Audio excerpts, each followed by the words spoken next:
Mahilig ba kayo guys sa Jordan shoes? If yes, para sa iyo ang video na to.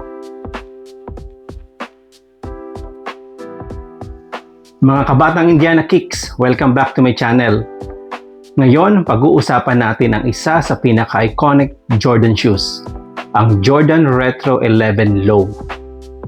Titingnan natin dito sa dalawang shoes na to kung alin ang mas okay para sa mga lakad, alin ba ang mas madaling i-style, alin ang collectibles, and alin ang mas sulit na bilhin para sa inyo. Bago tayo guys mag-start ng comparison, quick background muna and history.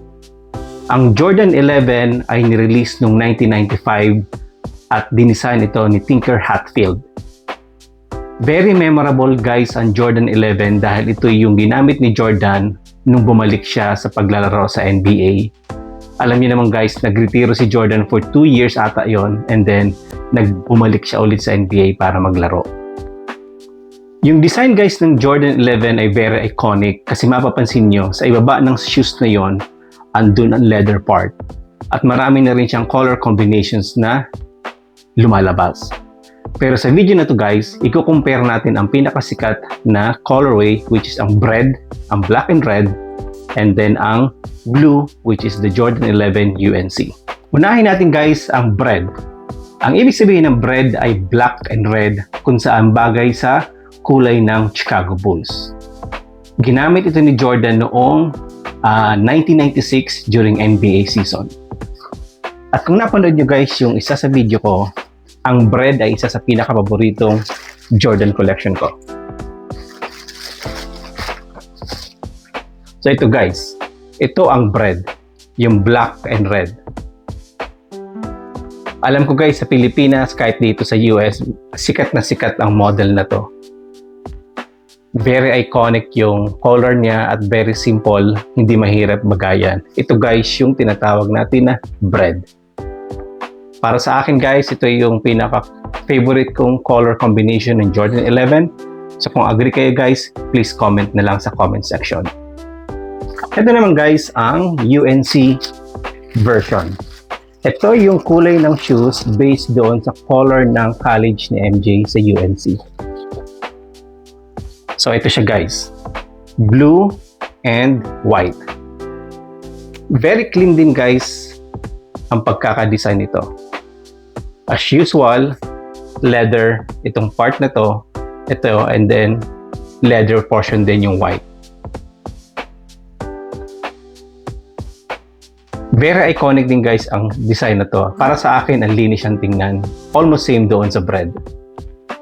Ngayon guys, i-compare natin ang bread and then the UNC version.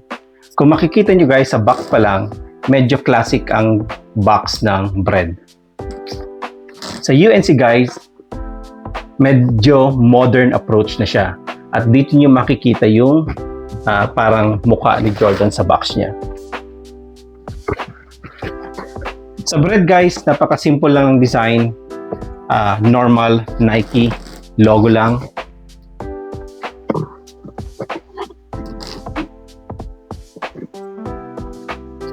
Para sa akin guys, ang bread ay itong shoes na to, madaling bagayan. Kumbaga hindi madaling dumumi kasi sa kulay niya na black and red. Tapos medyo classic din guys ang color niya since ginamit nga ito ni MJ nung 1995-1996 season. And then makikita nyo guys sa mga eBay or sa mga third party seller, very iconic to kasi matataas ang value nito guys sa resale. Kahit medyo used or second hand na siya guys, ang taas pa rin ng value niya. Ang nakikita ko naman guys na disadvantage guys ng bread ay masyado na siyang common. So nakikita nyo guys, madami nang gumagamit guys ng bread ngayon. Punta naman tayo guys sa UNC version. Para sa akin, sobrang linis tingnan nito. Very eye-catching din ang color niya. Tapos, hindi masyadong common kasi bibihira din ilabas itong Jordan 11 UNC. And then, pwede mo ring sabihin na very perfect sa mga OOTD casual fits, di ba? Kasi nga medyo kakaiba ang version niya. ang magiging disadvantage nyo lang dito guys, madaling dumihin kasi nga puti, di ba? Kung yung pinupuntahan mong lugar madumi, maalikabok, tingin ko madaling dumimi guys ang version na to kasi nga white and blue ang color niya. Tapos need mo rin kailangan alagaan, syempre kailangan linisin kasi very white, so at least ma-maintain mo to properly para at least maayos pa habang nilalagay nyo guys sa collection nyo. The other one is siguro guys, compared mo sa bread and then UNC, mas mahirap bagayan guys ito pag nag-outfit ka kasi nga yung white and blue, kailangan yung damit mong sinusuot meron at least shade of white and blue, pero guys yung bread, ang daling bagayan ito guys kahit anong damit. Hindi ko lang sure kung nakikita nyo guys, minsan yung mga uma-attend ng wedding, mga artista, di ba, naka-formal attire sila pero ang suot nila yung Jordan 11 shoes. So madaling bagayan to compared nyo guys sa UNC version.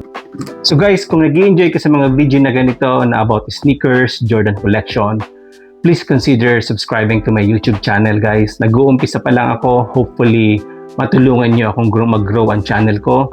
So whatever shoes na makita ko dito sa US na kaya ng budget, i-share ko sa inyo guys para at least magka-idea kayo bago nyo bilhin dyan sa Pilipinas.